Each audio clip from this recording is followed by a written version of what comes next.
okay, Delaney, what do you want? I should have said go-karts.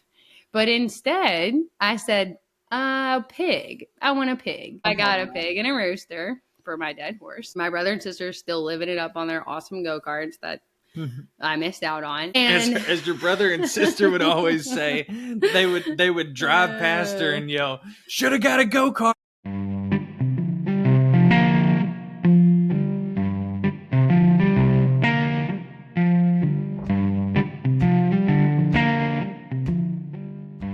Well, we have now made it to episode 3, and we're already pulling out all of our stops, Blake. We've had to call in the big guns.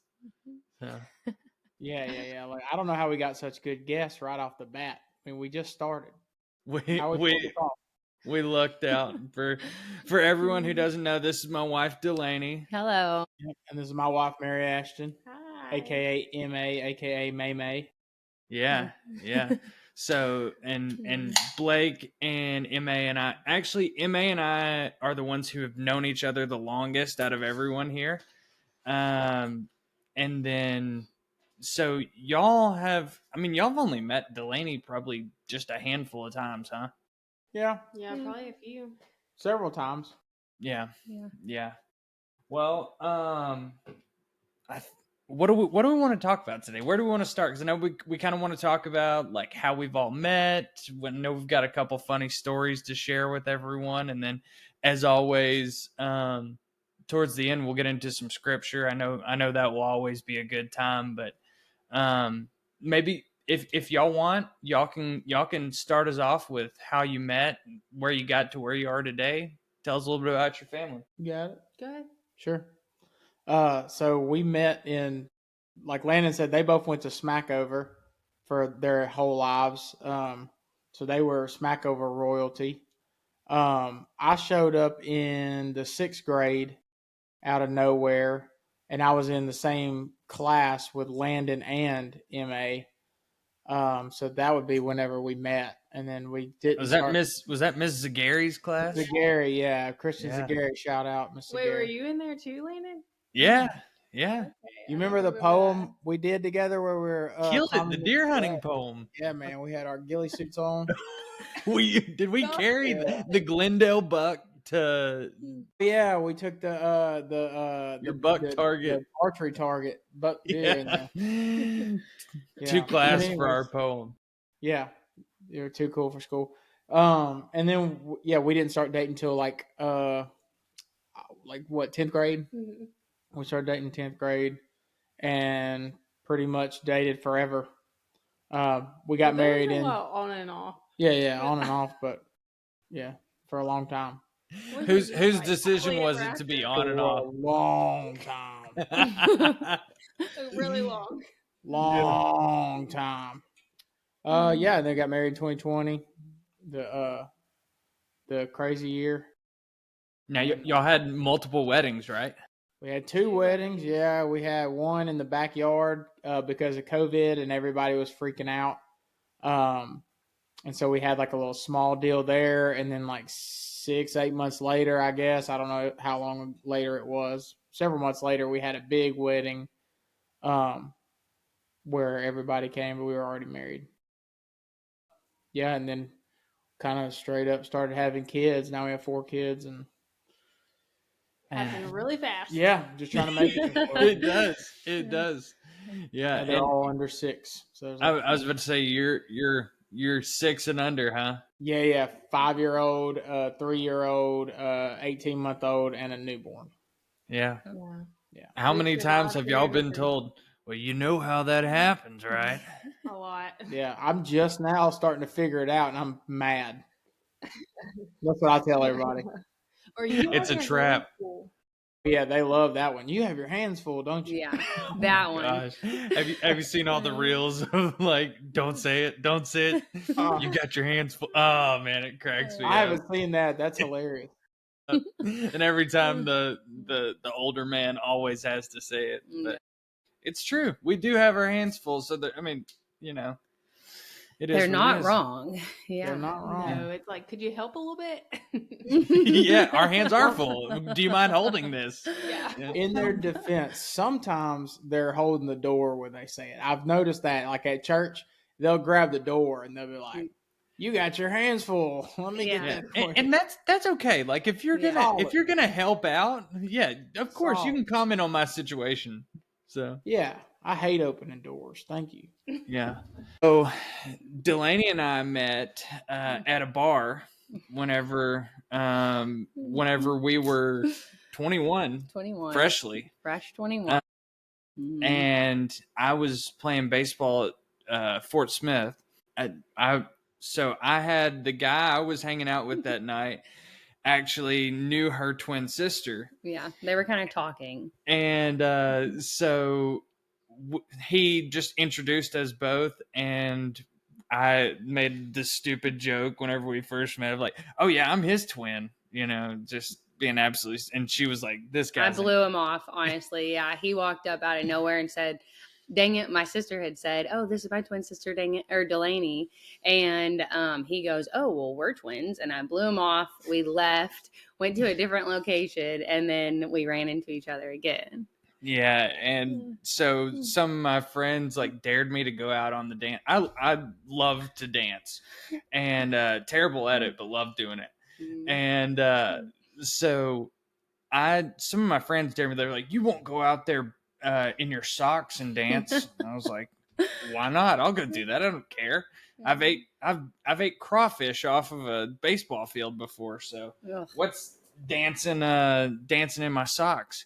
So I take my shoes off, put them in this speaker. There was like a speaker on each corner of the dance floor. And this was the Electric Cowboy, by the way. Yes. Not proud, but it worked out just fine. Yes. But so I was like, where do I put my shoes? So I put them in this speaker. Yeah. Well, sure enough, she comes up to me on the dance floor and is like, hey, are those your shoes in the speaker? And I'm thinking to myself at the time of like, no, there's somebody else's that's in their socks out here. But I was like, yes, those are mine. And she's like, that's where I always put my purse. Yeah. And I went to put my purse there, and I'm like, why are someone's shoes in here? And I'm like looking around, and he's barefoot and like so sweaty and dancing like crazy. And yeah, I walk up to him, and I'm like, are those your shoes? And then yeah, we just danced the night away, and we've been dating ever since. I don't know. And I want this to be on the record. The very first night I met you, what did I do at the end of the night? I proposed the very first night I met her. Yeah. So yeah. Solid. Which we didn't like date or like take it serious for a while. I mean, we hung out, mutual friends, and then we started dating like a good 6 months later, probably. Yeah, when we actually got serious about when dating. we were like, okay, we actually like each other. I was like fresh out of a relationship. We weren't looking for anything, and so we just hung out, had a lot of mutual friends, and then ended up dating like 6 months later, and then stayed together and got married in 2018. Yeah. Yeah. And that's our story. And then had a bunch of kids too. Yeah, we've got 3 little rascals running around. Yeah. 4 and under. So 4 and under. yeah. Yep.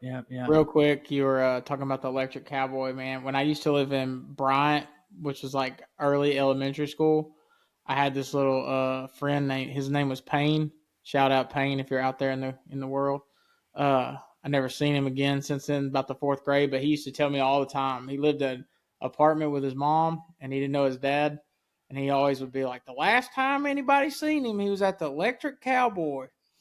That's the only thing I know about the Electric Cowboy. But the last time somebody seen Payne's daddy was at the Electric Cowboy. So hey, I never forgot your favorite saying of all time of like, look at God. Hey, look at what God can do. He can bring two misfits together. Anybody who was at the Electric Cowboy that night and saw Payne's daddy, we'll put a number in the down in the comments. You can call. You can contact us at. Yeah. There's a GoFundMe. All right. Yeah. Yeah. Sorry. Well, I can't help myself. so sorry, I'm trying to think of here. Do anything y'all want to share about your kids or anything, or do we want to go ahead and get into our worst Christmas stories?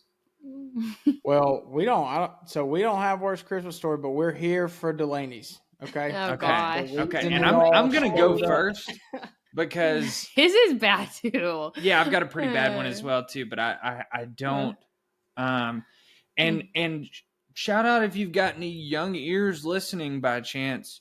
We will are you going to be sharing your story, Blake, that could potentially bust open a secret about who Santa really is? I Here's can give you that one. Yeah, but that here's one's your not. warning. Yeah. If you're a parent, here's Yeah. your warning. Mm-hmm. Turn it off. You're in the car with your kids.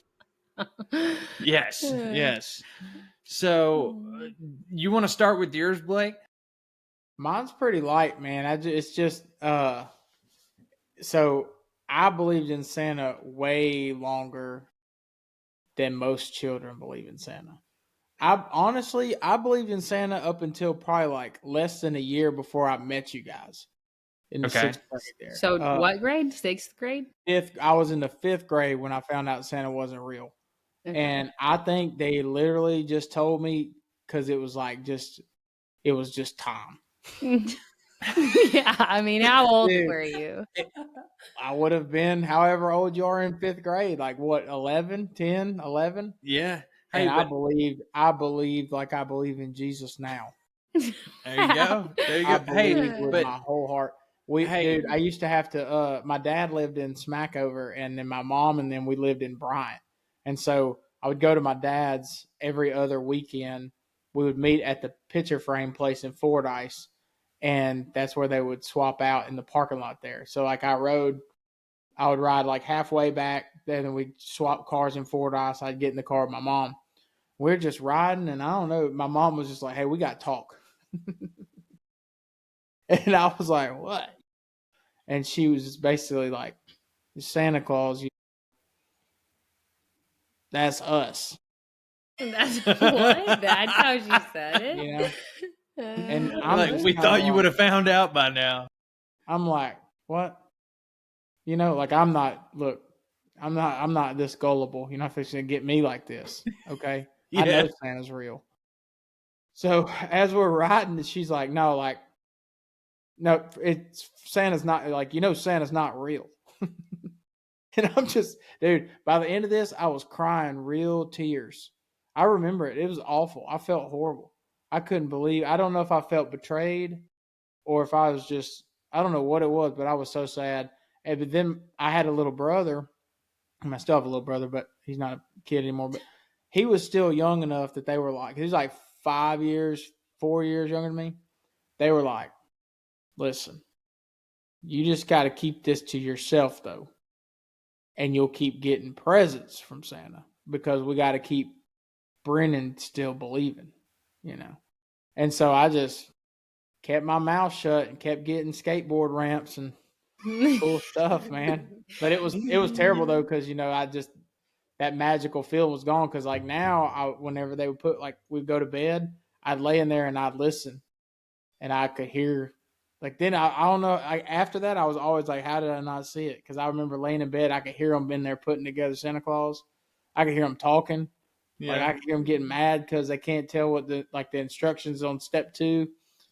All the stuff I do, I could hear them in there after that, and I'd just be laying there like Just they're mad. trying to pull one over, But I never before, dude. I guess I just had so much magical belief. I just went to sleep like.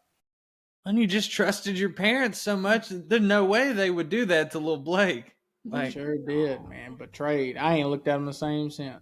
I found out that the one night the tooth fairy woke me up Oh. putting a tooth underneath there. But I mean I don't know. I feel like I was pretty old as well too. I don't know the age, but when do you How stop old losing could you have been when do you if stop you're losing your teeth? I don't know. No. How Same age? How I don't how old know. are you when did y'all It's- lose your last tooth? It starts around like 6, I think. Yeah. So 10, 11. We saved ourselves I from don't all know. that drama because our kids, like, they know that Santa is not real and that the tooth fairy is not real. Like, We just tell them. we just tell them. My Yeah. best We- friend the other day, she was so shocked because she was talking about Santa in front of our kids, and I was like, "Yeah, they know he's not real." And she was like, "Wait, what?" I was like, "Yeah, they know he's not real." And I was like, "Clayton, is Santa real?" He's like, "No, it's May May and Blake." I was Yeah, Aw. there you go. like, We know. we kind of go like back and forth. We just say that Santa is Jesus's helper and he helps everybody celebrate Jesus's birthday. So Yeah. we haven't like Hudson's so smart, and so he does ask us like if he's real or if it's just for movies. And I always say like the one we see here like is not real. Like that we've watched Elf, you know, where he calls out We watched it the last one night. Santa. Yeah, so I smell like beef and cheese. yeah, so we haven't been like super clear, but we don't play into it much. He thinks like Santa Yeah. is Jesus's helper. We didn't play into it much until Clayton was a little bit older and like really started to understand. And so we were just like, yeah, we'll just tell him. But we don't make it too big of a deal because I know that there are kids that do believe in Santa, and I don't want him to go to school and be like, Santa's not real. Yeah, Yeah. yeah, Yeah. We're But with we you didn't on that, explain to honestly. him like the presents, kind of That's like their y'all, that we do like we are celebrating Jesus' birthday, and so he gives us presents, and so like we get to open them for him. So Yeah. Hudson told me the other day, he said, I put in an order with Santa, Yeah. so hopefully he tells Jesus so we can, or he prayed to Jesus for Santa to bring him a bow and arrow. Yeah, so he it's, prays for it and like tells Jesus like we It don't makes write sense. notes to Santa yeah. or whatever, If but yeah, he thinks he prays Santa- for it. But He he thinks told me the other day, he Santa's put in real. an order with Santa. Yeah. So, okay. I don't know. I love it. Yeah. Yeah. So, That's funny. my worst Christmas, it starts on Christmas Eve, the 23rd. Me and my brother and Kevin and Brian, shout out Kevin and Brian Corley. So Kevin was always the oldest and I was the youngest. So me and Kevin were on a team and Logan and Brian were on a team. And Wait, what kind of team? anything, whether we were playing football, Oh, okay. any kind of sport, Okay. the oldest and youngest together and the two middles were together. Okay. Well, we were playing basketball at my house, and something happened, and Kevin and Brian just started arguing a little bit. I mean, it was 4 kids out there. Like, something's going to happen. Somebody's going to get mad. I think Kevin was standing in front of the goal and just blocking them all because, I mean, he was older than everyone, so it's like, he's just not going to make it. And then he would, like, hand it to me and then let me go make it. But anyways, they started kind of arguing a little bit, and then I remember me and Logan didn't have anything going on, and he just started coming after me just because Kevin and Brian were arguing. So as a younger brother that's almost 5 years younger than him, I did the only logical thing to do, which was to kick him in the balls. And so after I did that, he said, better run because whenever I stand back up, you're dead. And I just kept laughing and was like, you're not going to do anything. So he picks up the basketball and threw it at my head. And to keep from getting hit in the head, I put my arm up. Well, when I did, it hit my fingers back and broke my wrist. But I didn't go to the doctor that night because my brother convinced my mom that I just hyperextended it and that I was just being a baby. And so I don't know. I think she took me the next day, but it makes for a better story. I think it was like 3 days before I went to the doctor. I don't know. It felt forever. So anyways, that's all over with. Got a broken wrist. Go to sleep Christmas Eve night, and I'm like, man, what did I get for Christmas? I woke up in the middle of the night, got to go see what Santa brought. Well, Santa just happened to bring me a bow and arrow for Christmas, and I've got a broke wrist. But it doesn't end there. I played with it, looked at it, was like, okay, it's cool. 6 weeks, I'll be able to I'll be able to shoot my bow. It was a blue camo Fredbear that I think tightened up to like 30 pounds. It wouldn't even shoot an arrow through a square bale of hay. So, but it was cool. But left it in the floor.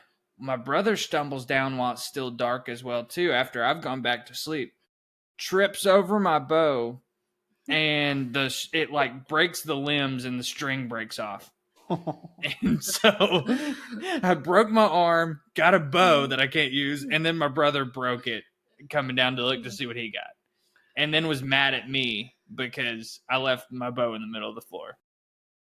Dang. That was my worst Christmas. Dang. How old were you?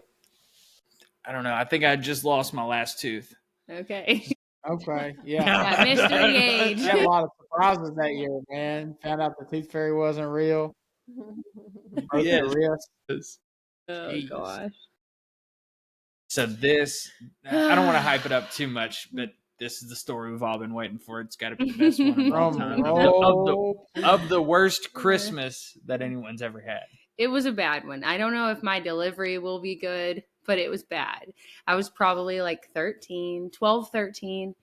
And I had always wanted a horse. For every Christmas, I asked for a horse. Okay. This was the year I got one. And so Christmas morning, we didn't have anything under the tree. Our parents were like, okay, your gifts are outside. So they take my brother and sister to the garage and they got go-karts. And so I'm like, I didn't get a go-kart. And so I'm like, what am I getting? So I was thinking, oh my gosh, I'm going to get a horse. And so they take me to the back and I got a horse. So my brother and sister got the go-karts. And I was so excited. For months, we just like, I rode the horse, they rode go-karts. And a couple months later, so it was probably, I think it was 2 months later, the horse got very sick and died. So I wanted a horse forever, had it for 2 months, was so excited, and it died 2 months later. So my dad felt terrible and was like, okay, Delaney, what do you want? I should have said go-kart, but instead I said, pig. I want a pig. So for some reason, I got a pig. And this pig was also sold with a rooster. And so it was a package deal. Yeah. So I got a pig and a rooster for my dead horse. My brother and sister are still living it up on their awesome go-karts that I missed out on. Fly and as your brother and sister would always say, they would drive past her and yell, "Should have got a go-kart." Yeah, when I'm like devastated about my horse. And so anyways, I'm feeding the pig and spending time with it. It ended up being like a really mean pig. It would knock me over when I went to go feed it. Like it was just a mean pig. Not cool. Couldn't do anything with it. Just a mean pig. And the rooster was like free range, also very mean, would chase us down the driveway. Just, I don't know why we got that, but it wasn't really mine. So it didn't bother me that much at the time because I had the pig. And anyways, the pig finally was just knocking me down and it wasn't safe, I guess. I don't know. I remember my dad being like, Delaney, we need to get rid of the pig. And so I'm like, okay, but sell it, like just sell it to somebody else who can take care of it. And so I thought he sold it. It was gone the next day. We're eating breakfast, sausage, bacon. Yeah. And then my brother was like, well, Delaney, this is your pig. Yeah, it was Petunia. So my horse died. I got a pig and a rooster as a replacement. Then they fed the pig to me. And then the rooster, which I never took claim of, but was still mine. And it would like chase us down the driveway and stuff. And one time we had a younger niece that came to our house and the rooster like knocked it down, was just mean. So finally my dad was like, okay, we need to kill the rooster. And so also if there's young ears, I'll save the details. But basically the rooster just had like 9 lives. I mean, they couldn't get rid of the thing with all their efforts. And so, yeah, so dead horse, dead pig breakfast, and dead rooster. And finally they ended up just giving me $100 and still no go-kart. And my brother and sister were just driving their go-kart. And I did get a horse later that was younger and nicer, but that was just a terrible Christmas for a 12-year-old.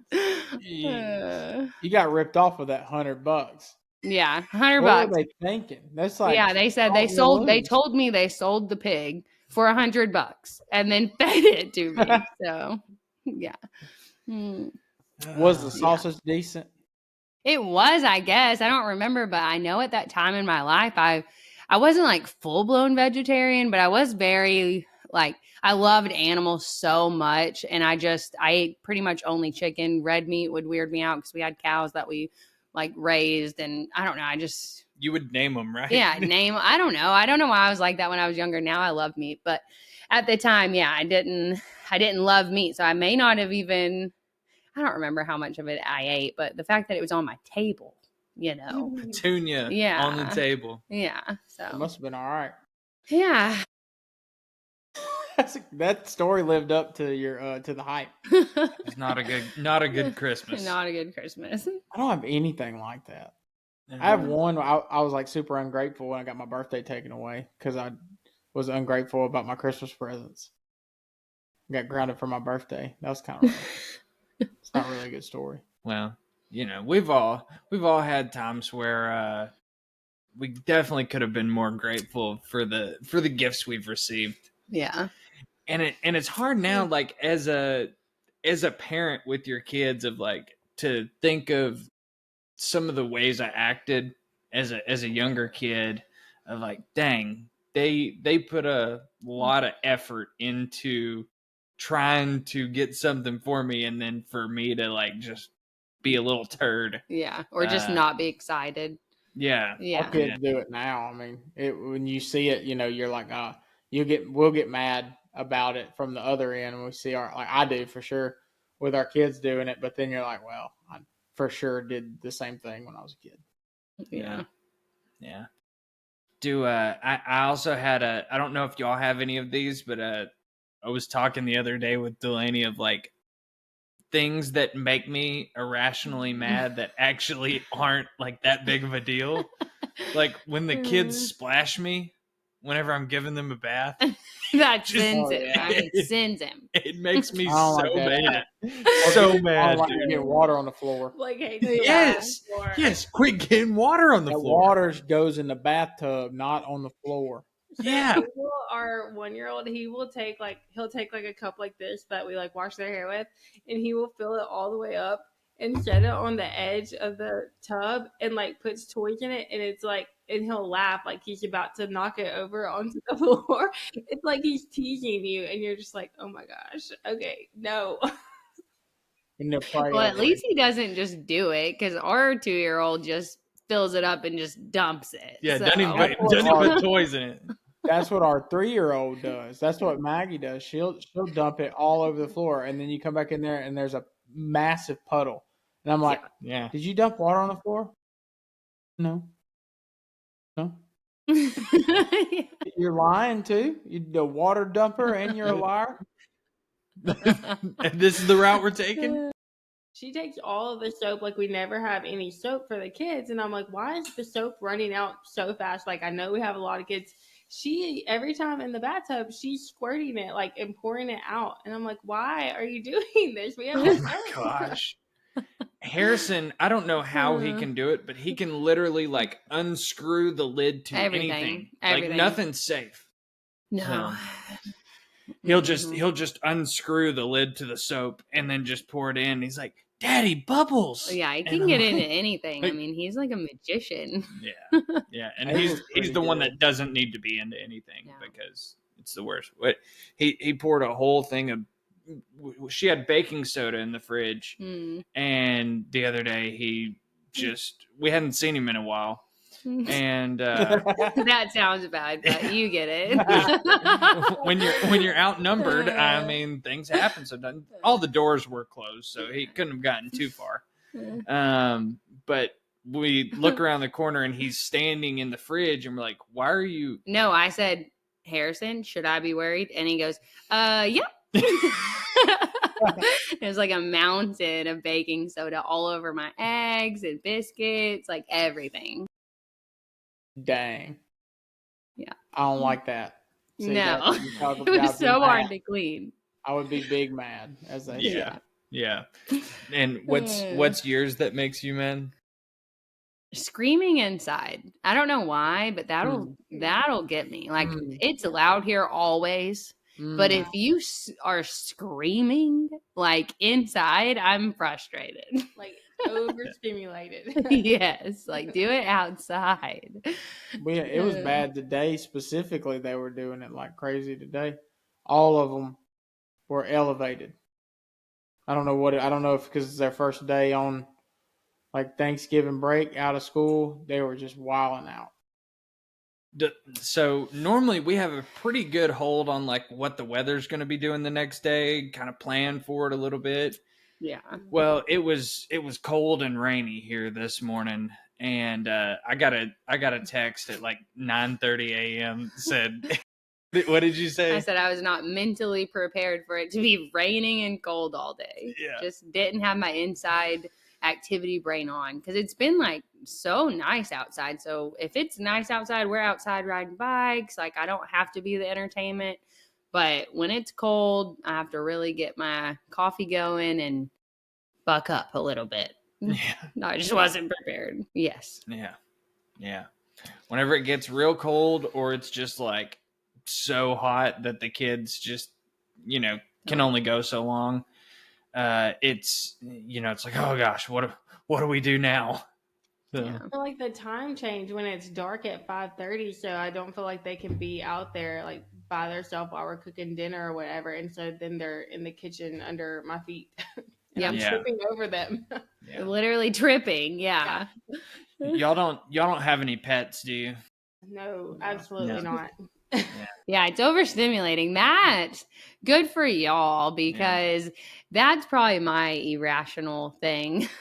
The kids, I'm mostly patient with the kids, but if one of the kids is screaming, the other one's getting into baking soda, and then the dog barks, that dog's going outside for the rest of the day. Oh, I could only imagine. I hadn't even thought about that. Yeah, or I would trip. love to have one eventually, but Yeah. So not right now. Not recommended with young kids. And like when you're holding a kid, you can't even see them under your feet. So you're just constantly tripping over the dog, always. Like everyone who comes over, they're like, y'all need a dog. No, like, you don't. No, we have 4 kids. No. Yeah. Yeah, you're good. We love our dog. Yeah. Needs a strong word. Need a dog. Need. Yeah. So this is unplanned scripture time, but it's just part of a story. Yeah. So James 1:19, my dearly loved brothers, understand this: everyone must be quick to hear, slow to speak, and slow to anger. So it was probably almost a year ago that we were in church, and like I'd been really like getting super serious about like reading constantly, like really digging into my Bible, like really trying to just seek the Holy Spirit, like have a really close walk with God. And so, I mean, and James is one of my favorite books of the Bible. I just think it's super practical. It applies to everyone. But I was in there and he was talking about it, and I was like, I could definitely take some more time before I speak. I need to listen better. But I was like, the one thing that I do good is like I'm a pretty calm person. Yeah. I do not get angry, and it I don't remember what happened, but it was on the way home from church. Something happened in the back seat, and I just remember it like set me off, and immediately I was like, "Oh gosh, need to just go back to square one. Like let's humble ourselves again and not think we do anything good because it's whenever you think you have it figured out is whenever immediately you're reminded, oh no, I've got a lot of work to do still." Yeah. Yeah, absolutely. Like I tell people all the time, I used to always say, I'm going to be this type of parent and I'm going to do this and that. And I always tell them, I'm like, I'm never in like I've never before because everything I said I was never going to do, I do. Yeah.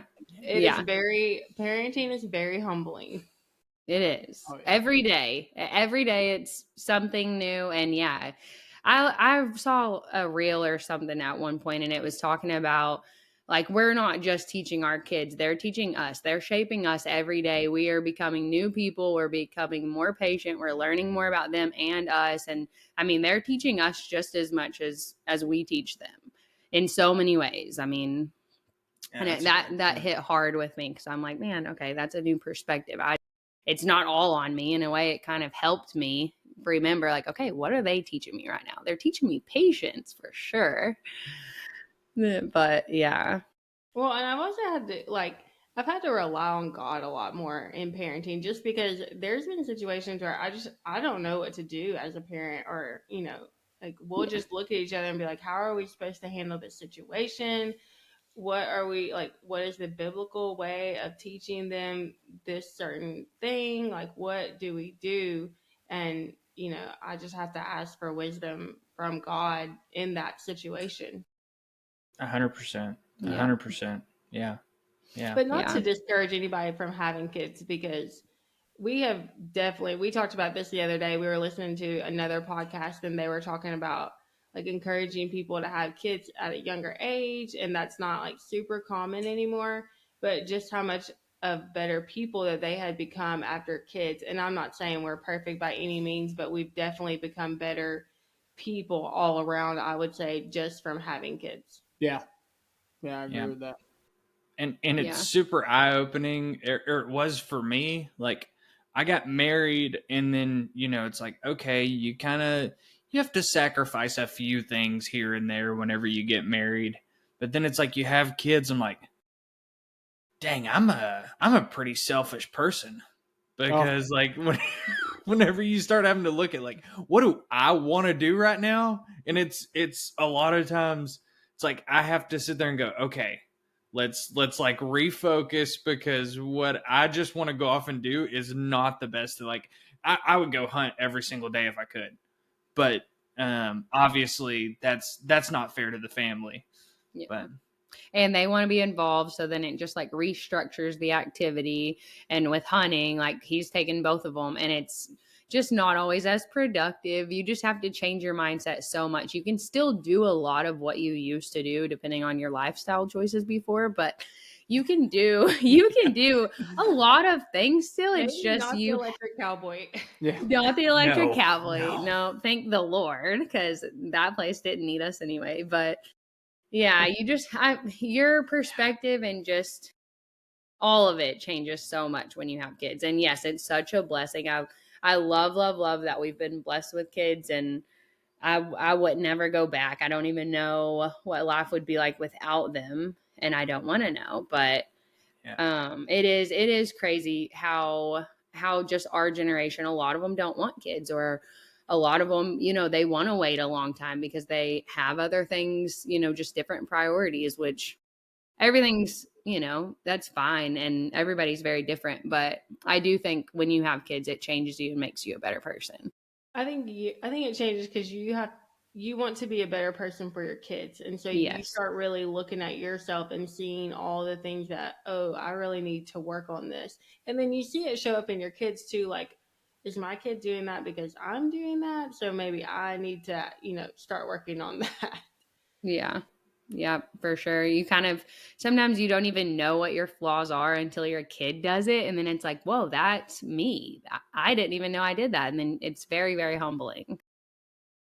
There's something about like you're talking about the hunting's less productive, but it's like it's just the mindset of it. Like the hunting is certainly less productive, but everything is. But at the same time, it's like me and Landon been talking about the last couple episodes we've done.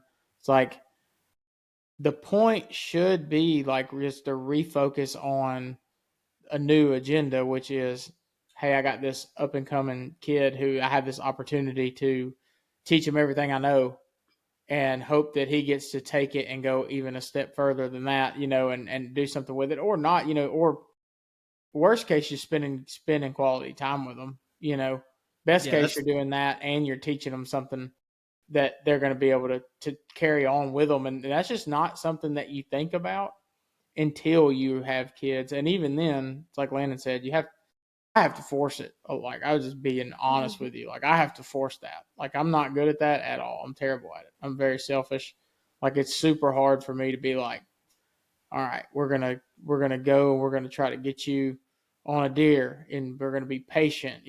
I told the story at all. Like, it's almost like with the last encounter I was talking about, it's almost like God knew that I had to have like an encounter like that, and everything had to go as smooth as it went with Clayton the other day because of my patience is terrible. Yeah.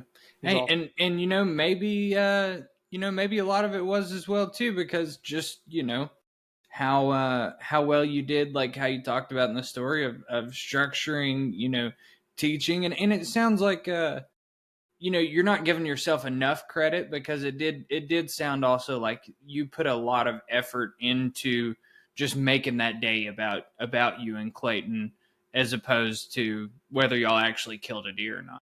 I definitely did that day. I wouldn't say that I'm like known for that. Like I would Yeah. not like I'd be a liar. I'm Hey, not. but look at God. Look Yeah. at God, baby. Look Yeah. at God. Yeah. Yeah. But yeah, no, I think it's like Delaney said though. Like that's one of the ways that they are making us better, right? Yeah. Like I'm not what I need to be, but maybe I'm slowly becoming that because of them in these different situations. And I'm sure MA feels the same way. Landon, I'm sure you guys have like situations you can all think of where it's like, yeah, they are like kind of they're forcing me to be a certain way that ultimately I know is better, you know, Yeah. and not Yeah. than just staying the same way I am. Yeah. Yeah. And then, I mean, even as well too, like going all the way back to um just like the process of pregnancy and everything, of just like how much of an emotional roller coaster that is. And Hey, what are you saying? no, not for me, but just like getting pregnant, and like, I mean, our first pregnancy happened pretty quickly, and we kind of, I know at least I kind of had this thought of like, wow, okay, this is awesome, this happened pretty easy. And then our first pregnancy was a miscarriage. Mhm. And man, that it was hard going through that, but it was really hard, like learning that early in our marriage. We'd been married, I guess, about 2 years at 2 that years. point. Yeah. And just learning how to communicate through a time like that with your spouse, because it's like there's nothing you can say to them in that time that makes it any better. Yeah. um and I think we definitely both went through times in that time of like, why does God put us through things like this? And I think there's things that we're going to go through in this life that we're not going to have an explanation for it. You just have to trust God that there's a reason. And sometimes that reason is we just live in a broken and fallen world. And it's not anything to do, like you look at Job's life, of like, that wasn't God like torturing him. It was actually God, telling Satan, hey, there's none better than him. Like, Yeah. God was bragging on Job, but as Job's sitting there, is, all he sees is what's happening to him by Satan. But all that to be said, like, it took us like 6 months to get pregnant after that, I think. Is that right? Yeah. 7, 6, Yeah. 7. Felt like And, forever.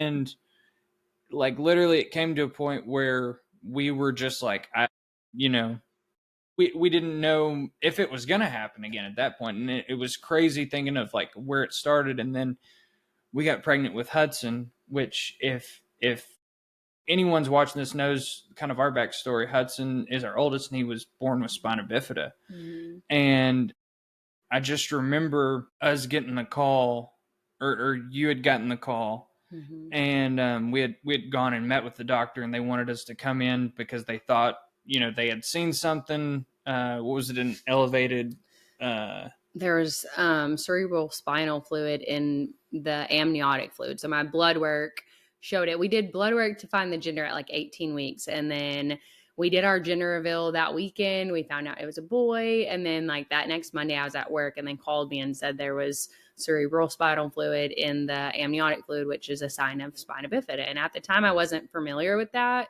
So I was at work and I was just like, oh my goodness, okay. And so I was able to leave. We got in that day, but I was just like Googling everything, obviously. And so yeah, it was crazy to get a diagnosis. We definitely, I mean, obviously we had heard of people, you know, getting diagnosed. We weren't naive to think that that doesn't happen, but you never think it'll happen to you.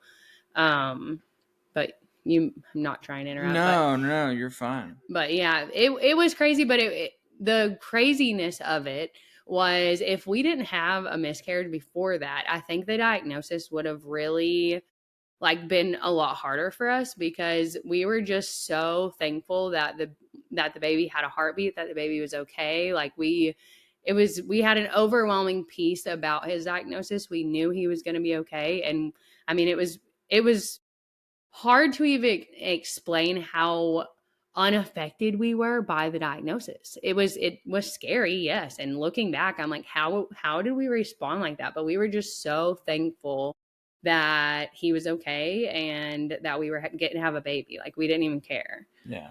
And that definitely wouldn't have been the case if we didn't have a miscarriage. And it goes back into like the last episode we had talked about of like, you know, where we were talking about pray for your children. And I just remember like how many people from our current church at that time, from our past churches, people in Smackover, like there was so many people praying for us. And I you know, you can't really describe what it feels like to have like the peace of the Holy Spirit upon you. But like there was just a peace and comfort that we couldn't explain, but we both knew that it wasn't from us. Yeah, that it would be okay. And people would ask us, no, but really, how are y'all? Like, how are y'all doing? And we were, I mean, truly, we were okay. We were praying about it. We were getting to see him so much with ultrasounds. There were perks to it in a way. I mean, with a normal pregnancy, you have like what, three ultrasounds, 3 or 4. With him, we got to see him almost weekly. Like it was, there were good things about it, you know. And then like looking at it now, he's a true miracle. I mean, he is thriving, doing great. He has things behind the scenes that, you know, people don't always know about, but overall, I mean, he's a blessing and God made him exactly who he was supposed to be. Yeah. Amen. Yeah. That's awesome. You think how much of a factor with y'all's peace do you think that the actual Thanksgiving played into it? Oh, a ton, I would say. Of like I remember they called us in for the ultras. They had to do they wanted to do an ultrasound immediately to see like to confirm that he had spina bifida when they had called. They were like, I just remember the ultrasound tech like looking at us and be like, it looks like it's spina bifida. But it was like a 2-hour ultrasound. Yeah. Because of his positioning. The spina bifida, it was real low on his back, L3 through his sacrum. And just the way, I was 18 weeks along or so, and just the way he was positioned, they couldn't get a good picture of his lower spine. And so, I mean, it took about 2 hours for them to finally get it. There were so many ultrasound techs that finally came in and kept trading out, trying to find it, and wouldn't send us home until they knew. And I'm thankful they kept trying, but it was a lot of emotions. But yeah, just the peace that we had through it all was awesome. Yeah. And I just remember like you saying the words whenever they told us we had that he had spina bifida, you were just like, but he's okay. Yeah. And they were like, they just looked at us and were like, well, yeah, he's going to be okay, but he is going to have spina bifida. And she was like, it doesn't matter. Like, that's all I care about is that he's okay. And I just remember like that hitting me right then of like, okay, like we're in this and everything's going to be okay. Was it Philippians? Yeah. 4:6? Mm-hmm. Yeah. That's what I was thinking of. Yeah, talking about when Blake was asking like about the thanks and stuff, and when with some of the situations that we've been through with our kids. I just remember with Clayton and everything that we went through with him. That's our oldest, who we got from foster care. There was so much that went on, and I mean, very similar. It was just so heartbreaking, like the things that we went through with him. But I just remember walking through our house and like literally just thanking God for everything specifically, because that was all I could do at that time. There was nothing else that I could do to change the situation. And I was just praying and thanking him and looking at everything that we had and thanking God. And like you said, like a peace really does come over you, and it's hard to explain. And it's still like, it's still a situation. It's still like heartbreaking or upsetting or whatever, sad or, anxious. There is that, but God will give you peace if you do what He's asked. And that sometimes just means looking around and saying, thank you for this house or this bed or whatever it is. And He did that for us. Yeah, and it's straight up biblical, because that's what she was looking it up. It's Philippians, I think it's 4:6, right? 4:6 and 7. 4, 6, and 7. Straight up says, like, be careful for nothing. This King James says careful. A lot of other versions say be anxious for nothing. But in everything, through prayer and supplication with thanksgiving, let your requests be known unto God. And then the next verse is that He'll give you a peace that surpasses all understanding. And then straight up instructions, Yeah.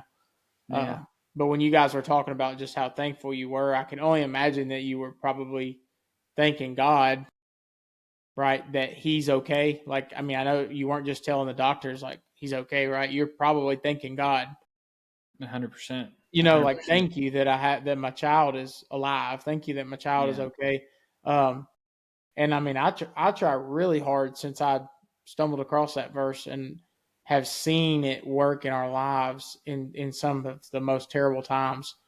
When I need a move from God, or when I need peace, like we're talking about, like I always I lead off. Like if I'm praying, it's like thank you for, and then I'm pretty much listing off everything I can possibly think of. Yeah. Down to job, vehicles running, live in America, roof over my head, AC's pumping. It's literally down to those things, because it's just kind of like, hey, you have provided, and He's a God that wants to be recognized for that. And it doesn't mean that like everything's going to be better all of a sudden because you started thanking God. That was not what happened for us by any means. But it does give you that peace, and to know that, okay, even if it doesn't look like it, God is here and He is making a way, and whatever situation you're going to, He is there with you, and He already knows what's going to happen, and He's taking care of it. Yeah. Yeah, and sometimes you can't like see the good parts of it until you're kind of through the worst of it. But I just think about the miscarriage a lot, but like in the moment it felt terrible, and like we didn't seek God enough in that situation, just to be honest, and we didn't have a peace about it. We were very anxious. It made us want to, get pregnant even more. Every month felt like forever. And I really didn't appreciate, in an odd way, kind of appreciate that phase of life until HUD. But then I was able to kind of look back and be like, okay, I see why we had that, why we had to go through that, because it did strengthen our marriage. It did eventually strengthen our faith, because we find I remember the month we got pregnant with Hudson. It was like the month that I finally like stopped tracking. I wasn't doing anything on my own. I finally was like, all right, it'll happen when it's supposed to happen. Like, we're going to trust God's timing. And that month we got pregnant. And it is crazy how things like that, some of the worst times, can just be some of the best moments for your walk with God, for your relationship with your spouse, or, just the people in your life. But our message in church this past Sunday was over James 1:2-4, and it's just talking about like count it a blessing for your struggles, which is a crazy thought to people who, like when you don't trust God in struggles, but it is a blessing. And just like Job, we're chosen for a reason. He knows that we can get through it, and He will help us even if we can't see it in the moment. And those trials will, it goes on to say, will produce endurance in our faith. Yeah. And it's so true when you go back and look at those hard times of like nobody wants to go through a hard time, but you don't you don't just become close to God and depending on him all the time if your whole life is just butterflies and rainbows. Right. Like you got to get to a point where you go through some tough things and you realize the only way I'm going to make it through this is through trusting in God, and through his mercy and his grace is the only way I'll be okay through this. Yeah.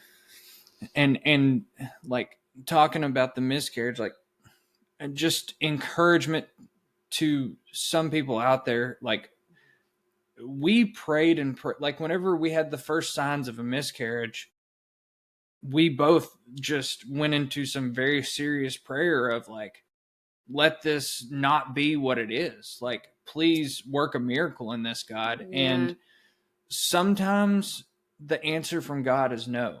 And it's not because he doesn't love us, but it's actually because he loves us so much that there's reasons that we don't know behind the scenes, that we have to just trust him in our faith and go, okay, I don't know why I have to go through this, but I trust that your plan is better than mine. Yeah. Yeah. Towards the end, you're referencing Job and talking about Job earlier and just a minute ago. Towards the end, after basically Job's friends had given him all these reasons why this was happening to him, like you must be, Yeah. something's wrong with you, something you're doing something wrong, whatever. And then Job finally gets somewhat convinced of that too. Like he doesn't deny God or curse God, but he definitely is crying in his Cheerios big time towards the end, and he like questioning God, and he doesn't understand what's going on, and like God doesn't really mince words with him about that. Like he literally comes in and says, "Gird up your loins like a man." Yeah. While all this, like the worst stuff in the world has happened to this dude. Like he's lost his whole family. He's like got boils all over him. Like his whole everything is just as bad as it could be. And God tells him to gird up his loins like a man. And then goes on to tell him, because you don't know what you're talking about. You weren't there when I put the stars where they are. You weren't there when I put the moon where it is. Like, and so, all those types of things that he says to him, like, you don't know the first thing about why something's happening. And I think that like you could read that and think of that's really harsh. But if you really take your feelings off your sleeves and think about what he's saying, we don't.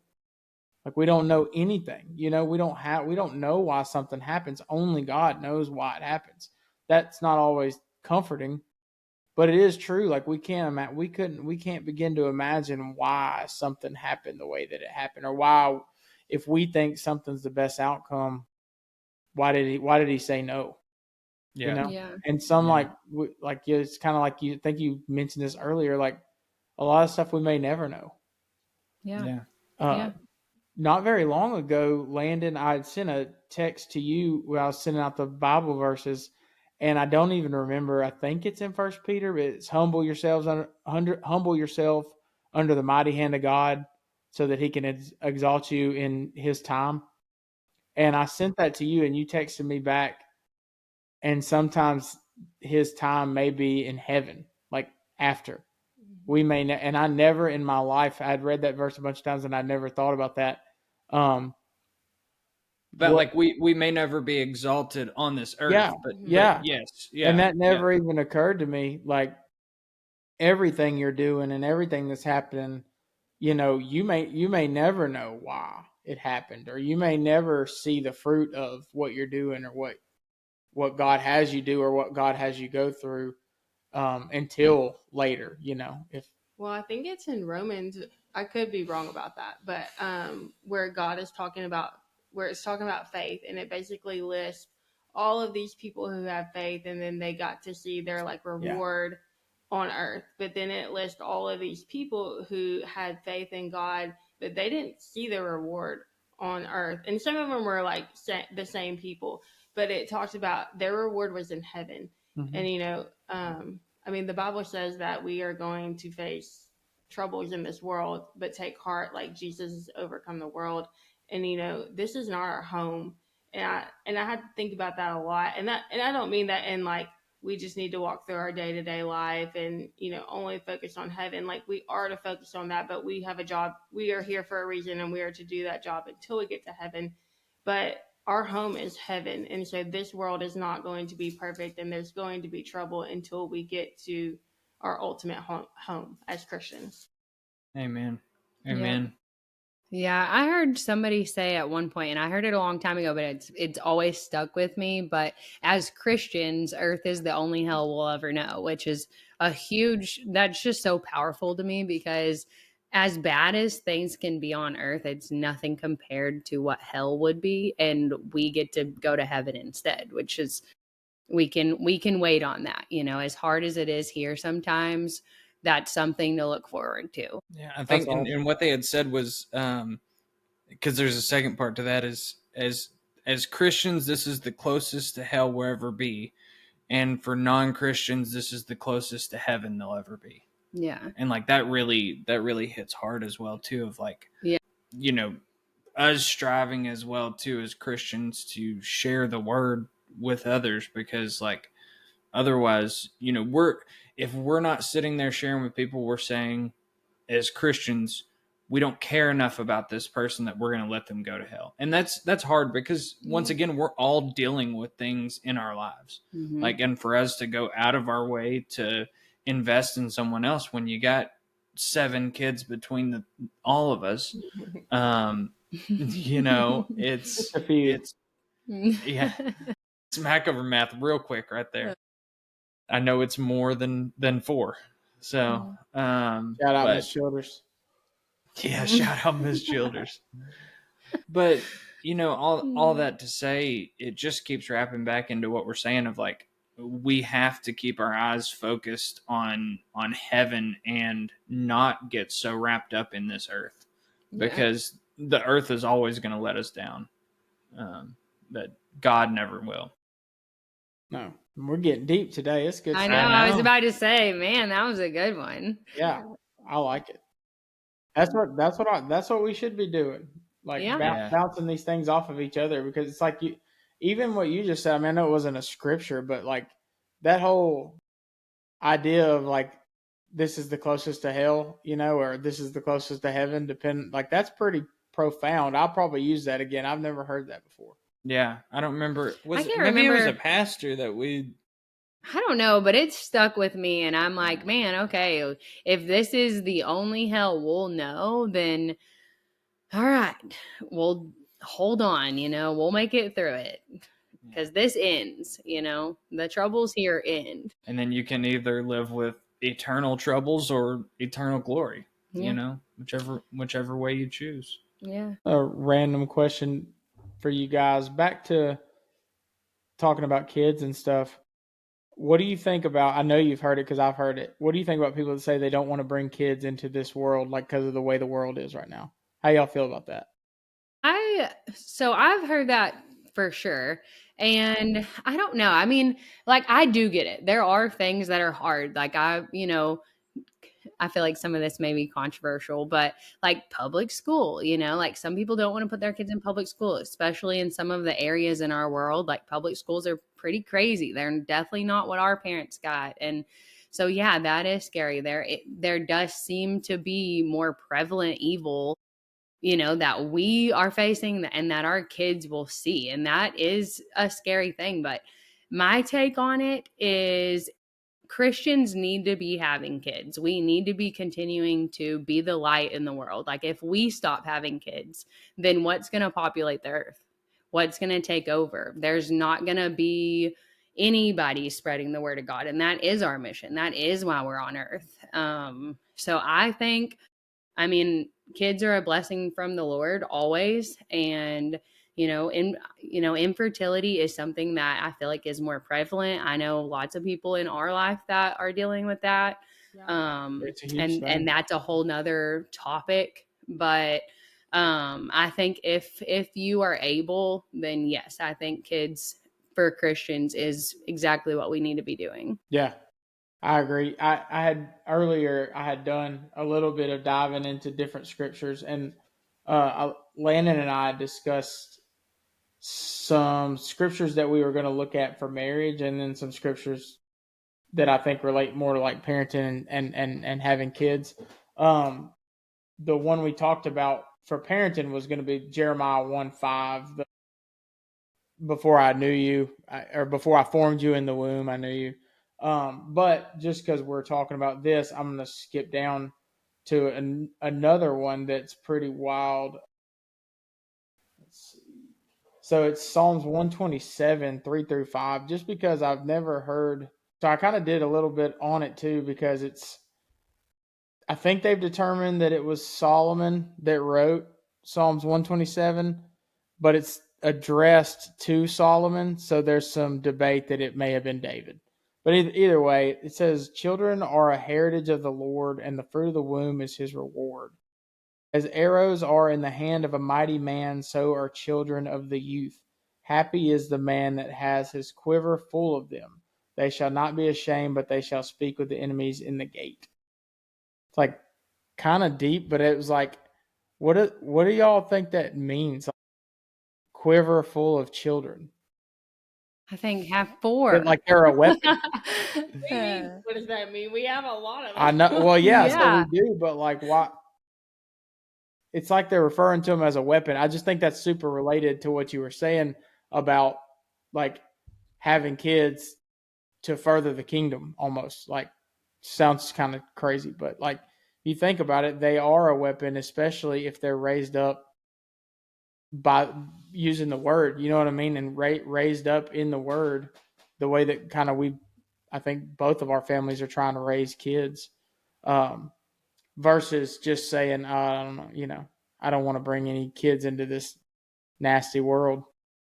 I don't know. It just reminded me of that scripture. Yeah, and I was listening. I saw a reel today actually of it was Josh Howerton talking about shout out Josh Howerton, and we got to shout out everyone that we come across in here. Our So kids actually go to church there. Yeah. I'm excited to hear that. They're one of 30,000 people for that real. go to church there. but he was talking about how Satan didn't come and attack Adam just whenever Adam was by himself. It was once he had brought the two together. Eve. Yeah, Satan didn't attack Adam whenever he was by himself. Sorry. No, you're good. You're good. But once Eve and him had come together, now there was a way for God had created a way for the I forget how he worded it, but he was talking about basically your basically to pass along the relationship with Christ through offspring, and it could continue that relationship with God. It was the way that God had created that. And just like you're talking about with the arrows, like it's just more scripture that kind of goes together there with what Josh was saying is like, whenever we train our kids up, whenever we pass down our faith to our children and train them up in that, it's just they are our weapon. They're our weapon to fight against Satan. Not our weapon, but God's weapons, and that's the biggest. I mean, we go different ways of combating evil as Christians and trying to win people to Christ. And one of those is through sharing the gospel and talking about what Jesus did for us on the cross. And another way is sharing the gospel with your children as well too, and training them up. So there's different ways for God to find arrows to use, but gosh, I went off on a long spell there. But, you didn't at all. So I have to say this. So I literally didn't watch that episode with Lake Point's deal, Josh Howerton, but I literally wrote down today because we had Genesis 2:24 when they became one flesh. That's like the first time that's mentioned, and it's mentioned, and leaving Cleve is mentioned as well. But right after, so that's at the end of Genesis 2. Genesis 3, in the very beginning of Genesis 3, that's when the serpent comes. And I have literally written down a few verses later in Genesis 3, why do we think the serpent shows up after they became one flesh? I literally wrote that like as a question for today's podcast, and then you brought it up. which is wild. But that's so super crazy because it all goes together. And I didn't even mean for that to happen, but you're right. Like if our kids are arrows, weapons for the Lord, like working for the Lord, they come from our like family. Like first we become family, right? And then we have children that become arrows, and Satan knows that's going to happen, right? And that's why he comes after our families. That's why he showed up at right after the marriage, like right after Yeah. Eve comes on the scene. God says, "Leave and cleave; they're one flesh." Here comes Satan, and that's Yeah. why you're the 100%. That's it. Yeah. Yeah. It is just crazy. And, man, talking about the leave and cleave, it's just, we made a decision, and whenever we first got married, pretty much right then, and luckily our schedules already kind of lined up into it. She was an independent contractor, and I was working nights at FedEx. And so we were able to just from the get-go structure our lives where I was off in the afternoons, and she could kind of make her own schedule. So we made a decision early to, like, we were going to set up our family where we depended on each other. Yeah. And it wasn't to do anything to, like, discredit our families that wanted to help, and our families do help. But also, like, we had just made a decision of, like, we are our family now, and we're going to take care of each other, and we want to raise our children, and make a decision to be there for them as much as we could, because there's so many influences in the world that want to take your children away from you. Yeah. And the one of the easiest ways to be able to influence them as much is to be able to spend as much time as you can with them. um, and that doesn't work for everyone. Not everyone's schedule works that way, so we definitely feel very blessed that we were able to figure that out and to get to spend as much time as we can with our children. And I know y'all are very similar as well too. Yeah, that's been such a big priority for us. I mean, even if it's just, I mean, this is something simple and most people do this, but just family dinner. Like I'm always like, we are going to sit down and eat family as a dinner, whether it's hot dogs or we pick something up from Cane's or I cook Amen. a big meal, Shout out whatever it is. Canes. Yeah, we're gonna sit down and we're gonna eat as a meal or as a family. And sometimes that looks like we sat there for 2 minutes and then somebody got up. I mean, we have a 1 year old, a 3 year old, a newborn, and a 5 year old sitting at a table. It's not glamorous by any means, but we make every effort to do that. And one day I think it will get better. I think will last longer than 5 minutes. But Right. Yeah. I think it's, finding little ways like that to be intentional with your kids. And it doesn't have to be that, but just making sure that you're spending time and that you are the biggest influence in their life. We're pretty strict on the TV. And this is not to say that everyone does their own parenting their own way, but we just noticed like a lot of our kids were very influenced by what was on the television. So we started cutting it back and, just being cautious. And not every kid is influenced by that. So you just have to kind of look at your own family. But we want to be the biggest influence in our kids' life. And we want to be influencing them with Christ and structure their whole life around that so that when they do leave us, they are prepared. And some people will say, well, you need to let them be experienced now, but we don't have to do that. We can guard their hearts, and then when it's time for them to leave, they're ready to go, and they're ready to be warriors for Christ, and they have the background and the foundation of Christ to go out and be warriors for him. Yeah. Amen. And going back to just like some people not even wanting kids because of just how our world is now. But I mean, that's even more motivation for us to be more strict in certain areas and work even harder to set that strong foundation where, maybe our grandparents or maybe our great grandparents or maybe even our parents didn't have to do specific things or like be as as vigilant in certain areas because they weren't as exposed to crazy things. But I mean, our kids are going to be exposed. There's going to be things in their life that we didn't see, that our parents didn't see. And yeah, we definitely have to create that foundation a lot deeper than maybe what we had or anybody else before us.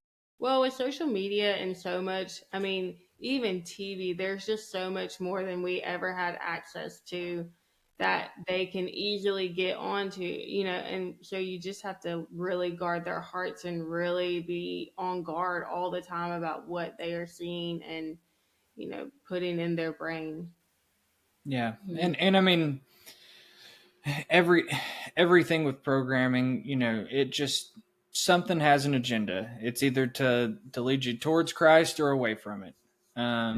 And because And there's no money in leading you towards Christ most of the time. Yeah, yeah. And I think there's things that our parents had to deal with that we won't have to, and there's things that we have to deal with that they didn't have to worry about in their time. I think it's just, the closer you are to, and I know this is scriptural, but I don't know the scripture off the top of my head, but the closer you are to Christ, the easier you're able to identify those things that will lead you away from Christ. You're able to identify those evil things a lot easier, because it's if it was easy to see the things that were evil always, nobody would mess with it. Um, people that are involved with evil things are very good at making them not look bad. Yes. Yeah. They're camouflaged a little bit easier. Yeah. Satan's been doing this a while. He's pretty good at it. So yeah. He's he's not always that aggressive. Like a lot of times, it's like I see what you're saying. You know what I mean? Like there's things that are made to look harmless. Things that are made to look okay. Yeah. They don't appear to be a threat unless you're in your word. Yeah. Well, and I mean, something I tell people all the time, he's after our families. Like he wants us to be apart. He wants divorce. He wants kids in broken homes. He wants that because that sets up a foundation for failure. And, so he's after us. He's after y'all. He's after us. He's after people, our generation of people who are starting their families. Like he wants to tear that down so that later it has a bigger impact and that it can just be a generational curse that goes on forever. So it's hard to break those generational curses and to make sure that there's not any going forward. Well, this has been a deep and good talk. I knew this would, I had a feeling this is kind of how this would go, because I know how my wife feels about our children. Yeah. I said her children, our children. And, I'm glad y'all came on. This will probably be y'all's last, appearance on the podcast. Is there anything ever? Is there... You won't have us back? It was that bad? It's up to the people. We'll see how the views look. If we get sponsored by Diet Coke after this, then maybe. If you want to see the girls back again, you're gonna have to comment and say that you want to see them. Otherwise, we're out. They're gone. They're gone. Like ready. Get y'all's own podcast. Hey, maybe we will. Maybe we'll talk about sourdough and kids. Kids being like really crazy. Hey, y'all should do it for real. I was just joking, but y'all should do it. That'd be cool. Yeah, but you have to get your own setup. I was about to say, I don't think I have time. You got to make time. Me and Landon do it late at night. Normally, I don't have the energy. Me and MA I don't know if you get up in the middle of the night, but I do. MA does. This one doesn't. I don't. Hey, it doesn't do any good for us both to be tired. So somebody's got to get some produce milk. So what would I get up for? Amen. Yeah. Y'all could, I don't know. You got us there. Just saying. Yeah, you played a part in this. Yeah. Oh, listen. Yeah. Hey, You could be come to up for find more. out, once they said, you know how that keeps happening, don't you? I looked into it. Yeah. Okay. Well, I Hmm. think this is a great place for us to end this conversation. But Can only get as, worse from as, here. as always, Blake, thanks for joining me in our podcast journey. And girls, thank you all for giving the viewers something better to look at than Blake and I's ugly Amen. bugs. So. Amen. Well, as always, a like or a subscribe helps us out a ton as we're trying to grow this. And let us know if there's a Bible verse, if you want to come on the podcast, let us know. We'll get you Almost, on. We we know the won't people say in no charge to of it. anybody. Yeah. We'd love to talk to you. So y'all have a good night. Bye bye. Bye, y'all.